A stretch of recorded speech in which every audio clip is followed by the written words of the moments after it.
Welcome to the Fit for the Kingdom podcast. You're here today with your hosts, Beat Alexander, Thomas Mischewski, and Matt Mischewski. And we have got a guest with us today. As we always say, it's a special guest. The fittest man in New Zealand. The fittest man in New Zealand, Stephen Mischewski. Good to be here, guys. Not sure what the plan is, but I hear we could be talking a bit about CrossFit, potentially.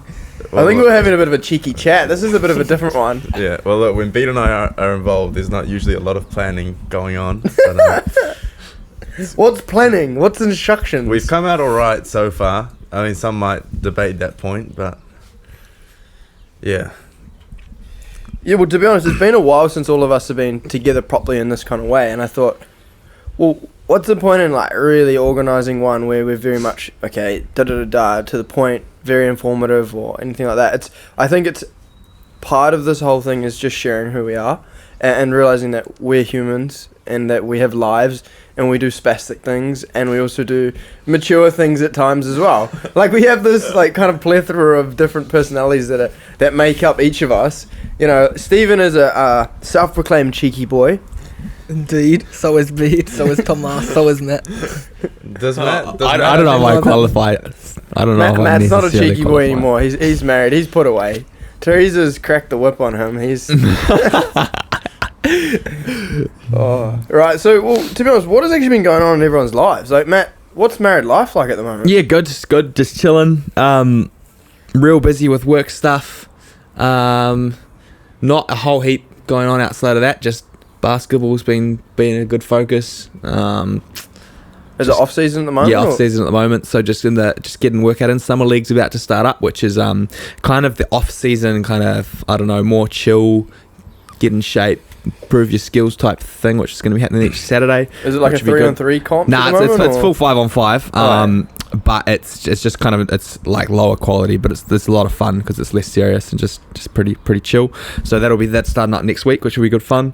And yeah, other than that, just been working out a bit. I heard you might have had a new business venture actually lately. Oh yes. Yeah,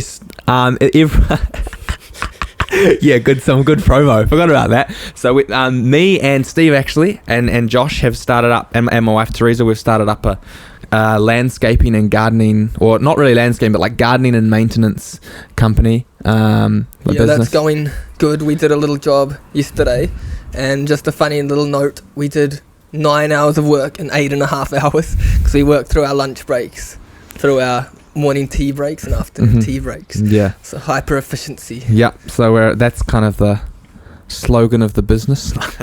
But if anyone's looking for any gardening or maintenance work to be done, then we're Fresh Start Gardening and Maintenance is the name of the company. You can look us up on Google. Our website's freshstartgardens.nz.com or .co.nz.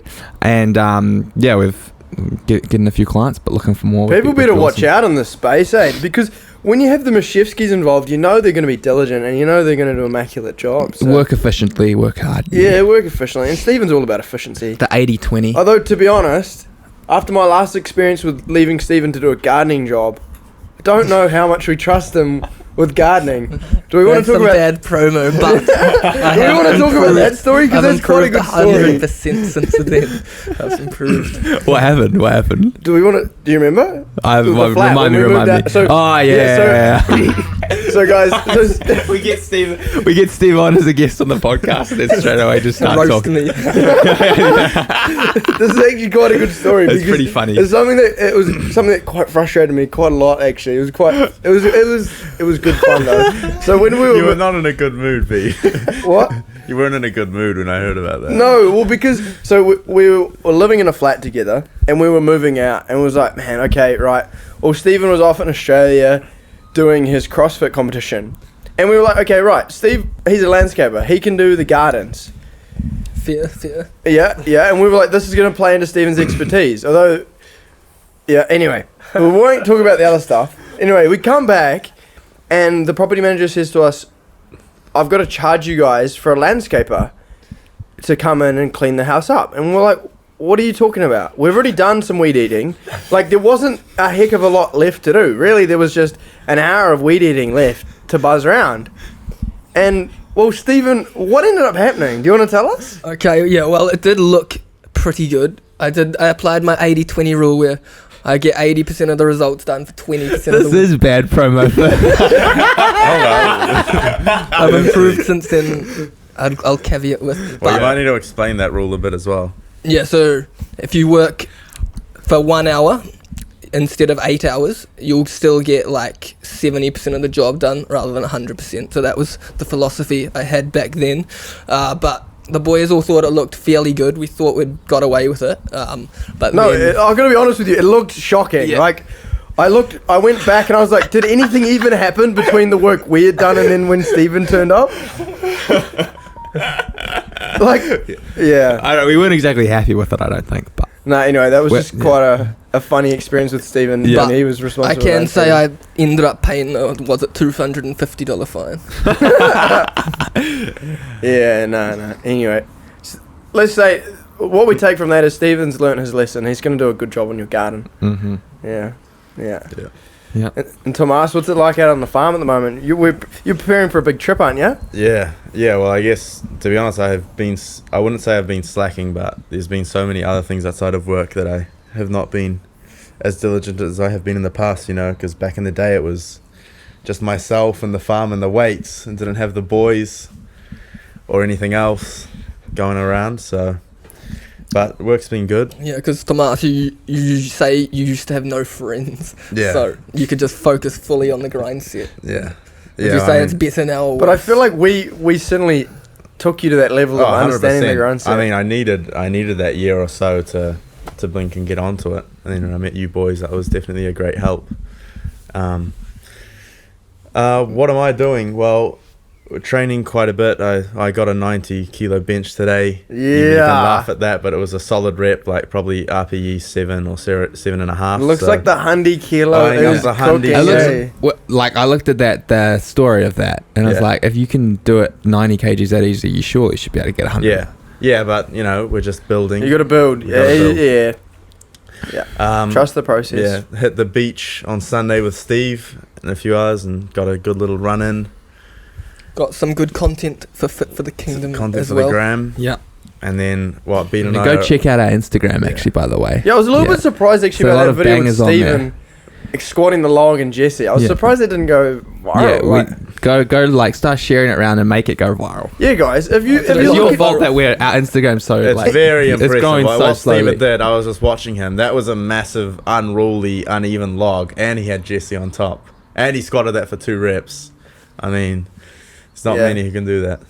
Yeah, to be honest, also for our Instagram, guys, can you make sure you save the content and watch it all the way to the end? That helps us out a lot. And share it as and well. comments as well. Comments are great. Yeah.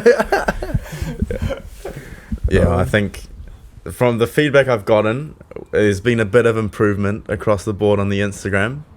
Oh, yeah. What's it Um, like some of the comments you've received? Oh, well, just that one of my reels was good for once. Yeah. Now, shout out to Tomas for actually being the one kind of carrying the Instagram at the moment. No, I was talking to We're talking with Jesse and Yeah. stuff, and the girls are saying it's improving heaps. I was talking. Yeah, because I haven't been posting anything. I mean, And they didn't notice that P didn't post it. So like, what? That video well, of to be P- honest, Matt, you missed your apologetics Thursday Yeah, I know. again. Yeah, I didn't realize because I was like, oh, there's some likes. And I was like, oh, it's likes for my reel still. I was like, oh, what happened to Matt's? Just Yeah, it's a bit of a shocker to be honest, but we're making slow progress. I think got some big accounts watching us, which is pretty cool. And there's like a lot of like awesome men and awesome like programs and projects and sort of that community. Mm-hmm. But Yeah, I think it's interesting. I just think about it now. We're, I guess, discussing amongst ourselves is where are we going with this and what is the purpose of and who are we actually targeting? So, if you enjoy the content, please do message us. We want to understand what our audience wants and also how we can aid you, I guess, as well, and grow our audience. Because at the moment, which makes sense, we just get heaps of messages from young guys, which is awesome. But if that's our audience, then that's really where we're going to go. And the content's just going to get really a lot more meathead, which is fine. I've got no problem with that. But neither do I. if there are some ladies out there that are listening, then do let us know. Yeah. So that we can, I guess, continue to cater to that audience. Yeah, I as guess I don't know. I guess this pod will be dropping soon, but in terms of ladies, we're running the Daughters of Grace retreat, which is coming up pretty soon. Yeah, we got some ladies in to help run that. It's a girls retreat for girls aged 15 to 19. And yeah, but we're trying to fill up the last Sisters are spots going, there. Matt. Our Yeah, sisters are sisters going. are All going. of our but- sisters. Yeah. Yeah, my Um, sister signed up. I don't know how it's not fully booked out yet. I'm So quite the surprised. spots are running out real fast. So Yeah, you well, better this will sign drop up. just before the retreat, I think. It will. It will, yeah. It'll So drop in time. yeah, by the time that this comes out, there might not even be any spots. So you better check in as soon as you hear to see if there are any ones remaining and get the last spots. Yeah, I guess the final thing is that Bean and I will be flying out of here on Tuesday. Yeah, by the time this pod drops, we would have just been on Christus Rex. Hopefully we made it back. Yeah, well, to be honest, it's quite funny to think, like, I did cardio, what was it? On Wednesday. For the first time, like, this is not a joke, no, it was Tuesday, actually. For the first time in, I would say, 3 years, I've actively chosen to, like, do some cardio. And I just did some walking and some Stairmaster and stuff. And I was like, okay, it's all sweet. But what's going to happen when I go on this pilgrimage and I'm walking for 3 days in the hot Aussie sun? Am I going to be able to hack it? Do you want to just explain a bit more for our listeners what Christus Rex actually is? Yeah, so it's a Latin Mass pilgrimage that was started in Australia. I'm not sure of 100% of the dates, but it's for the Feast of Christ the King. And it's from Ballarat to Bendigo. Yeah, so it's in Victoria, which is like southeastern Australia. Yeah. So we'll be flying into Sydney. We'll go and check out Campion. Yeah. Go see a few people from Campion, and then We're we'll going kind to of... interview our mate Ollie from Olympus Training Centre. Yeah. We, So that's one to look forward to. So he's a Catholic convert, yeah. and he converted during COVID. So super interesting guy as well. You would have seen a bit of his content on the page and on the stories, because He's Tomas... a bit of a horse, one might say. Yeah, Tomas is... I think Tomas aspires to be this guy, to be Ollie. Yeah. Okay, Bede, so we hear some mixed rumours about you going to Campion. First we hear you're going, then we hear you're not, then the plan changes, then we hear you're going again. So what is up with this idea of Campion? The boys think it's awfully funny, my flip-flopping around Campion. Well, look, I think it takes a bit of time to make these kind of decisions. I'm really close to finishing my building apprenticeship. So I've only got like sort of 6 months to a year to finish it. And then I can go off to Campion after that. Look, So you're still planning on going to Campion, but just maybe not this year, or Yeah, Maybe yeah, next year. I think so. I definitely would like to go to Campion. It's definitely an investment of time, which is a good thing. yeah. But I think it's just working out where does it fit in the plan of my life, and I feel like with the opportunities that will come from Campion, that I may not be really go back to finishing my building apprenticeship, and I feel like that wouldn't be very prudent. Yeah. Yeah. so, No, that makes sense. Yeah. But also, I kind of want to start a rival company to fresh start. Yeah. Or if you can't beat them, join them. No, I definitely can beat you guys. Because Stephen, I was the one that first started teaching you how to do all the stuff you know how to do. We were business partners for a little bit, eh? Yeah, we were, Tiny yep. little bit, yeah. Yeah. So I feel the competitiveness within me is I want to come and start a competitor. What would you It's a fresh call it? start. It'd be called Exodus Projects. Oh yeah. Yeah. Leading the new way. Oh yeah. Yeah. Nice. So, yeah, I don't know. I guess just taking the time with each thing and one day at a time. Can't Yep. stress too much. But yeah, it's kind of been cool lately because I've started BJJ as well. Mhm. I don't... Have we talked about that before on the pod? Nah, not on the pod. Well, one of the 4 pillars. Yeah. But so, never have any of us really gotten into like actually doing combat stuff officially. I would if I had it near me, but I'd have to drive an hour and a half to get anywhere. So yeah, give us the rundown of Yeah, so I've just started. Obviously got a couple geese, got my white belt, and just chipping away. Going sort of 2 to 4 times a week. Mhm. It really depends. And then I'm also continuing my powerlifting training on top of that. So Mhm. it's actually been so much of a drain, and my powerlifting's going a little bit backwards at the moment. But I think that in terms of the man who I want to become, that it's really beneficial. And BJJ, like for anyone out there, It is so much fun. Yeah, Like Brazilian if, jiu-jitsu. if you like to be put in an uncomfortable position, and then to be like have to think about how you're going to get out of it, this is the perfect sport for you. And it's so good for testing your mental capacity. You're learning constantly, and you're also physically pushing yourself. And I was just like, as soon as I did my first few rolls and first few lessons, I was like, man, this is awesome. And if I knew this when I was like 16, 17 years old and got told about it or started it, I would have just followed that through. Because for me, it's just like, I love it. And it's such a good way of getting rid of aggression, learning to control yourself. And it's funny, whenever I'm rolling with any higher bouts, like maybe like a purple belt or up, and they've got me on my back, and they're like trying to squash me, and I'll just say to them, I'll like whisper in the air, and I'll say, I love the bottom. And I'll say, like, and then it just annoys them, because it's like, oh, this guy, this little white belt. Have you ever bench pressed someone off you? Yeah, you can do that. Yeah. I've done that a few times. You'd be stronger than like any person that you'd be fighting against in terms of just like raw strength. Yeah, raw strength, 100%. But when you, obviously, people who are blue belt and above should really have the technical advantage over someone who's just like a starting out white belt. So they almost shouldn't, from a technical point of view, be able to really beat them, because they can just use the way the body moves against them, and that's not really determining by strength.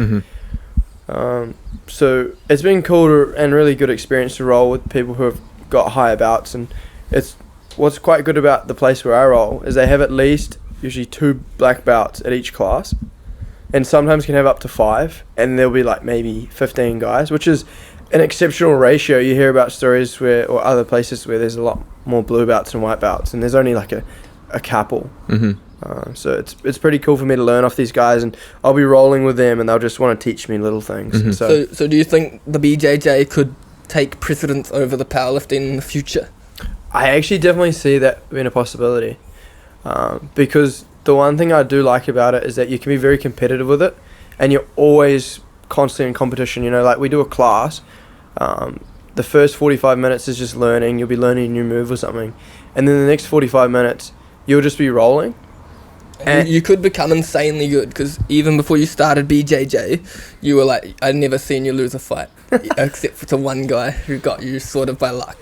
That's the thing. He got me an Americana, and that's the thing. Now, what was super fascinating was like learning the little basics straight away, and I feel like once you learn them, and especially with my muscle size, it's super difficult for someone who's just straight off the street to be able to beat me. So now it's cool to just start working my way up, because it's quite humbling. I've done powerlifting obviously for a little while, but now it's like progressing into this new sport where there's like a possible lead time of like 10 years before I even get my black belt, maybe even more, depending on how much time and energy I put into it. And for me, it's something quite cool, and it's new, and it's challenging, and yeah, I don't know. I feel really uncomfortable, especially when I go. I love to hate it. Yeah, nice. Yeah. No, that's good. That's real interesting to hear about. It's definitely something I'm looking forward to doing in Aussie, because I've been like wanting to do that for a while. And I'm not going to use the excuse, I live on the farm, therefore I can't train, because it is an excuse. I should be rolling with Nico and doing online stuff, but it's just sort of a time question. But in Australia, I'm super keen to. Would you do BJJ as well? Yeah. BJJ. Yeah. Nice. Yeah. Following beat again. Good stuff. Trying to beat beat again. Good stuff. Yeah, well, it'll be funny. I've got a serious question, Thomas. Do you think you build your whole life around trying to beat me? To be honest, I wouldn't be against that, because if you are better than me, and if I'm aspiring to beat you, then I'm constantly getting better. So the maths to me is still fine. It makes sense. Yeah. But, yeah. Well, speaking about training, I think that listeners need to sort of hear a little about Stephen, because Stephen himself is, he's New Zealand's fittest man. He's a bit of an athlete, a bit of a unit. He needs to get on the bulk though, a little bit. But tell us, Stephen, how's your training going at the moment? Yeah, so getting on the bulk is definitely important, because even for CrossFit, you want to be like close to 90 kilos rather than 80. Getting on the grind set, on the other hand, well, that is incorporated into the bulk, but these boys have taught me the grind set, so I've noticed my abilities in CrossFit have increased a bit, along with other things like work and stuff. But yeah, the grind set is definitely necessary for CrossFit, and I think I had that with CrossFit back from when I was like 17. That's when I first started CrossFit, just hitting the gym every day, and it taught me how to work hard, how to go deep into the pain cave, and it translated into insanely good fitness performances, which I wasn't even expecting. And then I managed to win nationals for New Zealand in 2022, and then the goal is to win it again in 2023 in just a month's time. Wow. Where's that going to be? So that's Cambridge is the New Zealand nationals. Yeah. Cambridge, Auckland area. And is there any other competitions as well?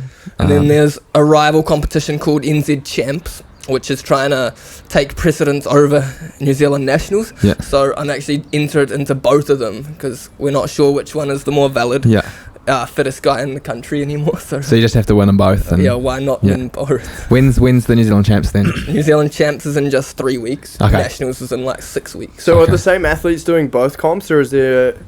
How's it? I'll be pretty much the only athlete doing both because they're so close together, and even the organisations are slight rivals of each other. Yes. So even the athletes, they're like picking a side to support. Mm-hmm. So like Bailey Martin and the Fowler boys, they're both doing NZ Champs. Last year they were in Nationals. Yeah. So I have no clue which is the more valid one anymore. Yeah. No, win them both. That'd be pretty sick. Yeah, imagine if Stevie came off winning NZ Nationals and then you won NZ Champs. Pretty sick effort. Yeah. Yeah, that would be insanely sick. What was it like winning nationals last year?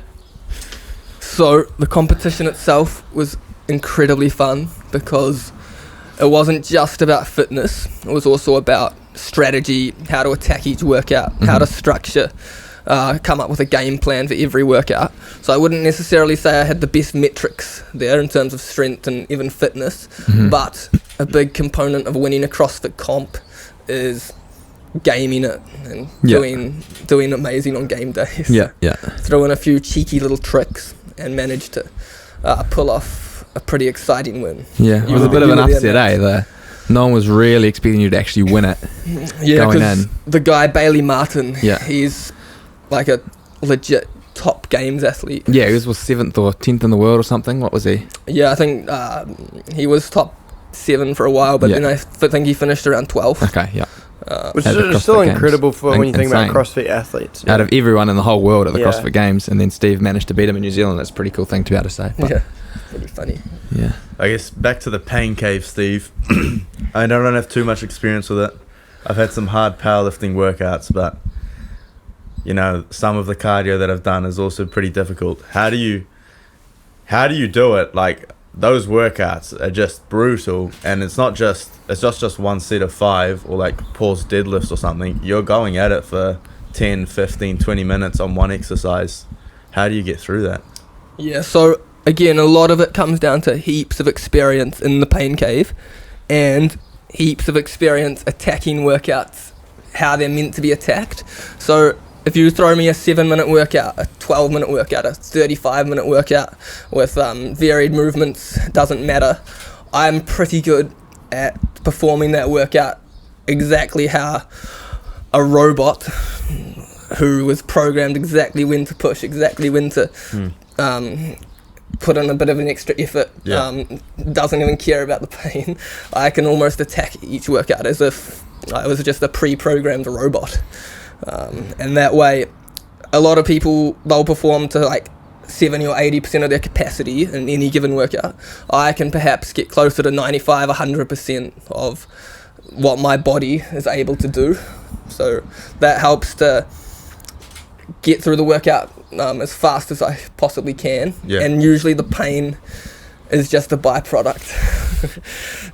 Wow. Yeah. So that kind of means that even if there are people who are fitter or stronger than you, you can kind of get more out of your body to match them in any given workout because you can understand better how to attack the workout. Yeah, and where exactly. To, Yeah. Would you say it's something you have intuitively? Yep. Plus just heaps of experience. Yeah. And like studying Rich Froning, Matt Fraser, Brent Fikowski. I used to watch like the YouTube clips of those workouts like 10 times, each before you do it. Well, just even if I wasn't going to do that particular workout, the same concepts of any workout can be translated to any other given workout. Yeah. Yeah, it's super interesting. And so, Steve, I guess for you now, what's these next steps that you're taking to, I guess, improve yourself as an athlete and grow? Yeah, so one thing I'm doing is trying to become self-employed rather than working a 9-to-5 job where I can only train after work or before work.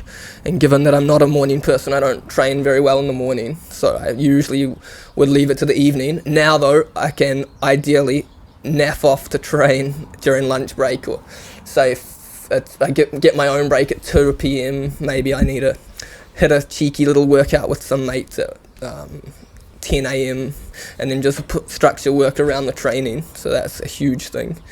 And then talking to you boys about the bulk, you tell me stuff, I just need to apply that. That'll be the next step to tap into, because like you say, I'm staying at 80 kilos year in, year out. Maybe 1 kilo increase each year. It's not ideal. Yeah, I think, Steve, that's probably your biggest thing, is that strength at the moment. You need to get that up. You need to get a bit more on the bulk. Yeah. 100%. This is the nutrition side of things. It's interesting, I've got the opposite issue at the moment, actually. I'm really struggling to keep my weight down. I've currently cut to about 2,500 calories, and I'm starting to work with Jacob Morton-Jones, actually. Starting to help me out, doing some dieting stuff, and build my carbs around my workout and structure my diet so that I'm using everything appropriately and not storing fat. But man, I find it incredibly hard to keep weight down, and it's funny how then Stephen is the exact opposite. And it's interesting how different people's metabolism works different ways, and it's like we all have different challenges from our body type, but I think in reality it's all an even playing field, in a sense we all have different challenges, and that's that thing, I think, that people can say you're genetics. People do that way too much, but you can be an exceptional athlete and you can push yourself to an exceptional level without even genetics coming into it to begin with. Well, obviously there are some freaks. Even like looking at everyone sitting down here, like when we were like 15 and 16, like we were just skinny little boys. Like you wouldn't have looked at us and said, "There's the fittest man in New Zealand. There's a 180 kilo bench." You wouldn't have said any of that. No, yeah. You just got to put in the work. Yeah, I guess, Steve, what was that like for you? You started CrossFit. You obviously, your family's very active, but what was that point through your CrossFit journey that you were like, well, this is something I'm actually really good at? Yeah, so my whole life I've been like pretty good at like fitness. Like I've played sports, I've been fast, I've been able to do lots of pull-ups, and then I've never been super strong though.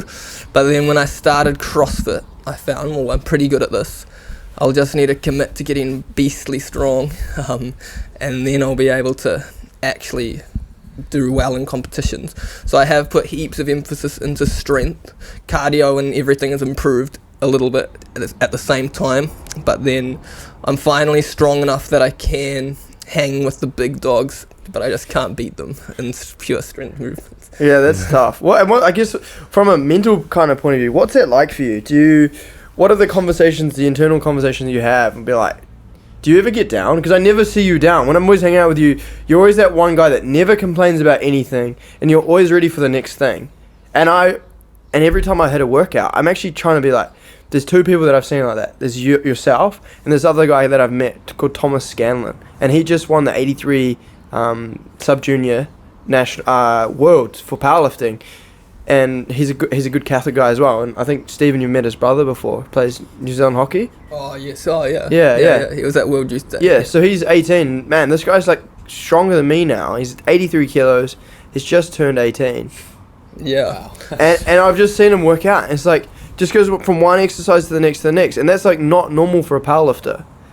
But it's interesting. I never hear him complain. He's actually got very much of the same kind of temperament as you.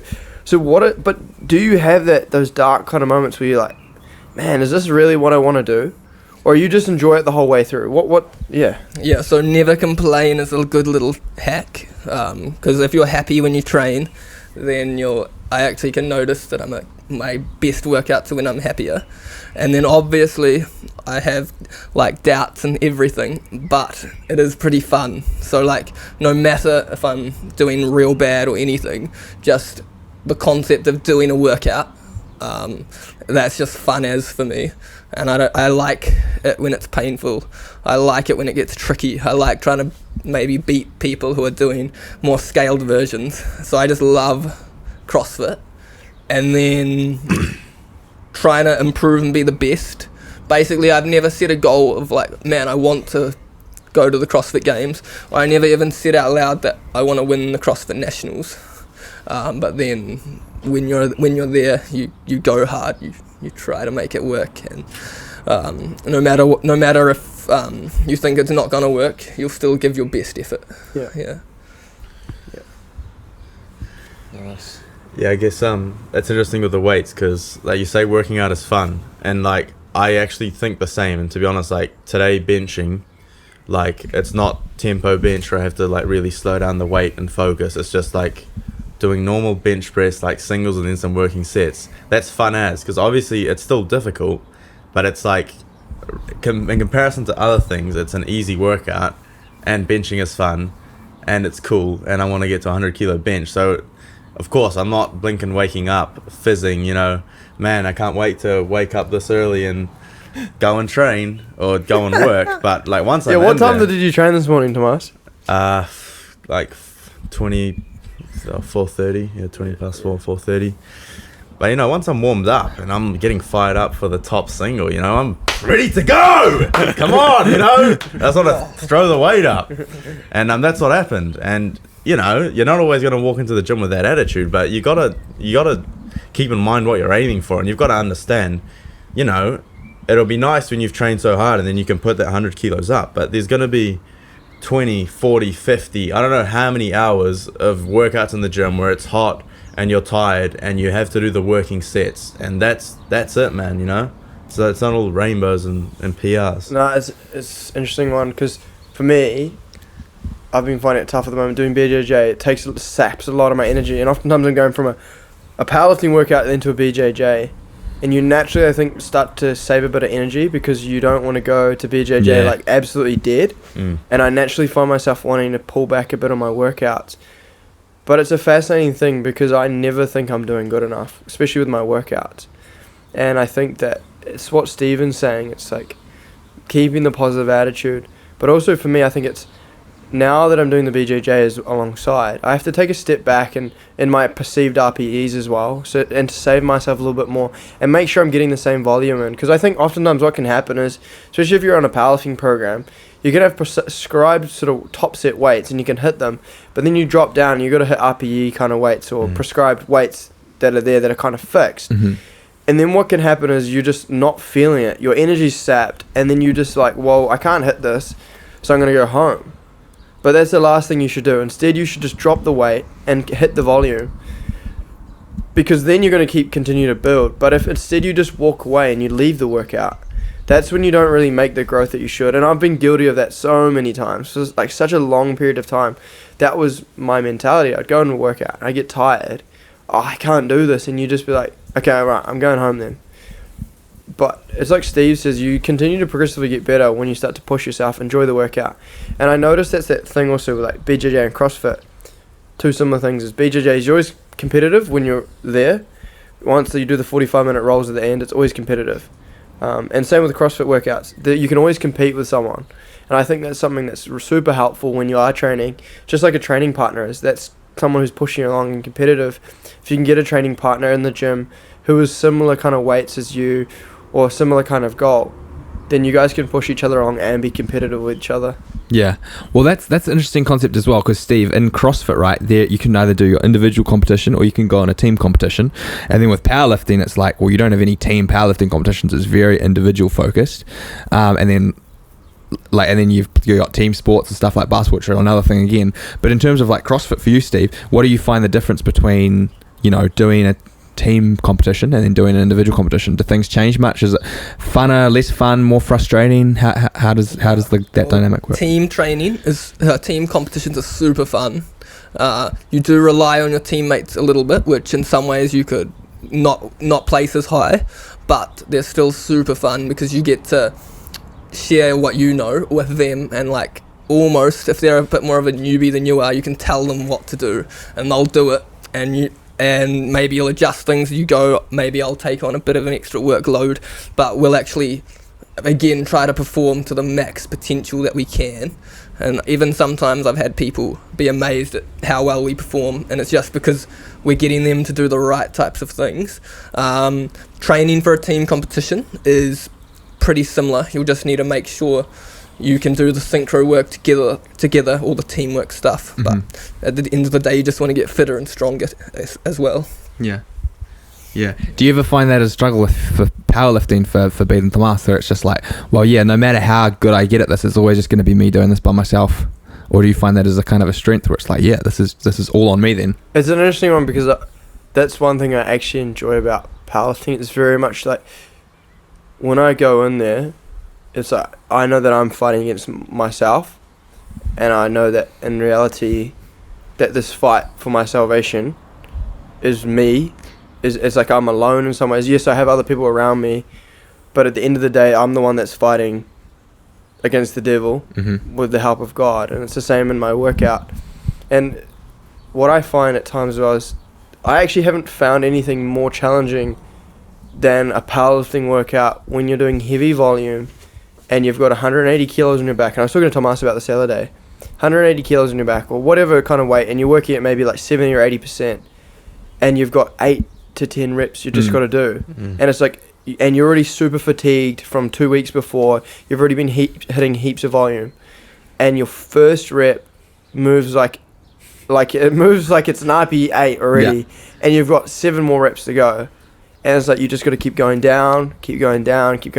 And what I've noticed is that it's so much more of a mental game than it is a physical capacity game, because you're like, every single rep is demanding like 100% of you willing for it to go up. I've noticed in workouts, even if it's not 100% of the muscles, it's 100% of your mentality. Yeah, I've noticed in workouts where I'll do, say, maybe 200 and I'll get it for maybe like 6, or maybe say 4, and I'm like, shit, I don't think I could get maybe one more rep. And then I'm like, okay, let's just push myself, put 220 on the bar, and then I hit that for 6 after just doing 200 for 4. And I'm like, what was the difference here? The one difference was just the mentality.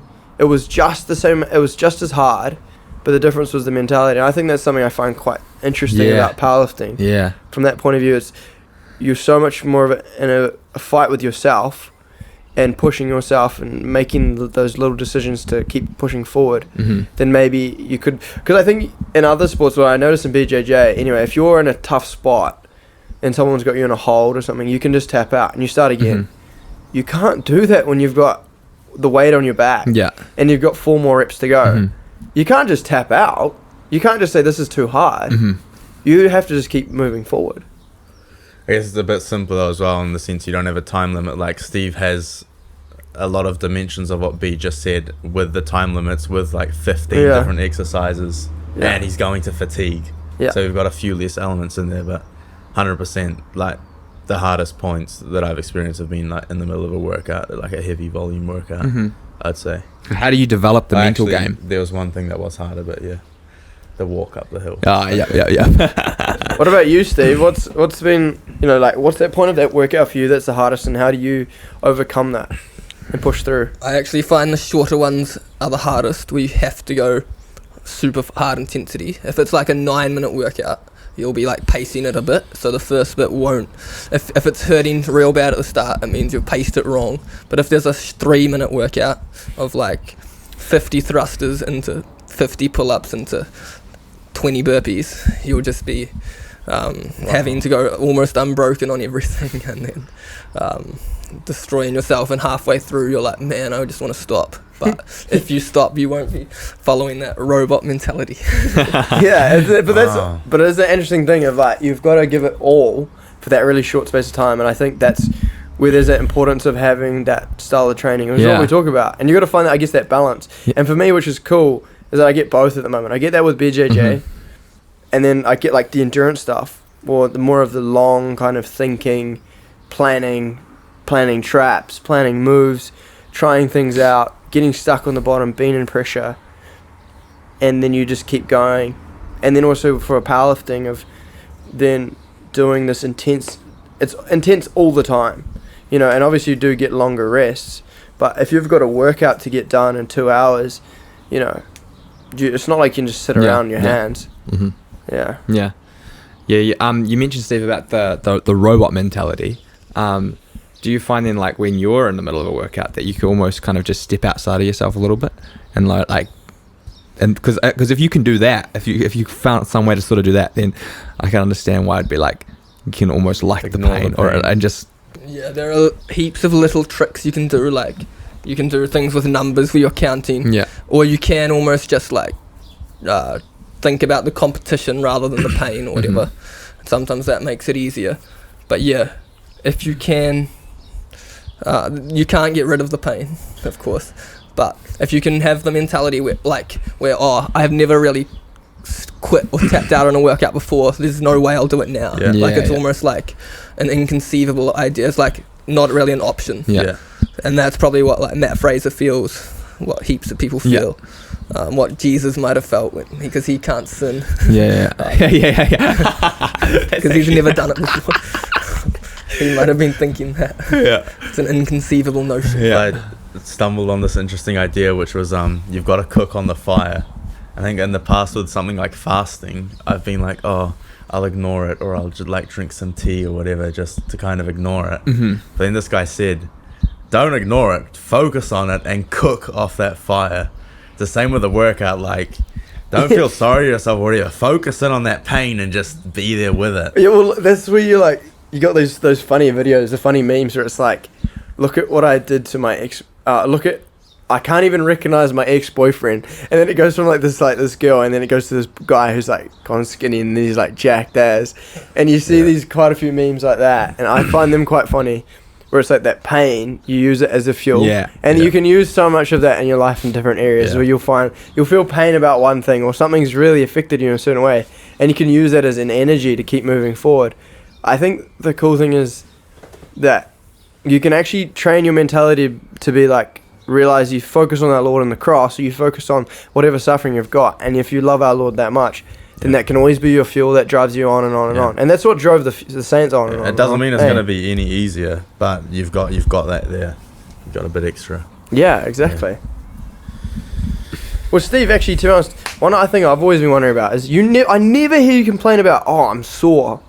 I like heaps of workouts, I'll come back, I'm like, oh man, my back hurts, I'm so sore. But for you, do you actually get sore? Do you actually feel pain at all? I do get sore, but that's all part of fun. Like, I actually kind of enjoy the feeling of being sore, and sometimes I'll laugh at you when you like, how sore do you get though? Because I had a bit of a knee injury, and I did like one of my first squat workouts in ages, and I'm telling you, I couldn't hardly walk for like 3 days. My legs were just... Yeah, so I definitely experience that, especially if I haven't done a movement in a while. But especially if you're a beginner, you'll experience it even worse than I'll experience it. True. Yeah, that's just all part of the journey. Yeah.